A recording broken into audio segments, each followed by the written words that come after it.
Jak vyrobit menší kopii princezny Mononoke?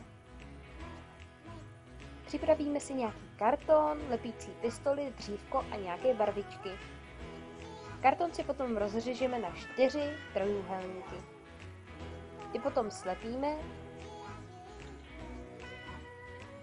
No a potom je slepíme úplně k sobě, aby to mělo takový ten hezký tvar kopí.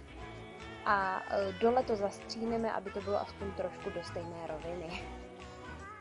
No a potom si obkreslíme spodek a vlastně vyřízneme si spodek toho trojúhelníku. A do toho trojúhelníku si vyřízneme určitou díru, aby tam pasovalo to dřívko. No a tady to všechno zalepíme a musíme chvilku počkat. No a tady už je to zalepené, takhle to vidíte, moc to nevychází.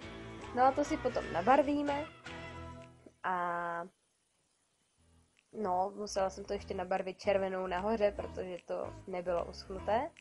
No a pak tady mám takový bonus, což je taková kožešinová látka, kterou jsem přilepila vlastně na spoj červené a černé, aby to vypadalo víc tak zajímavě.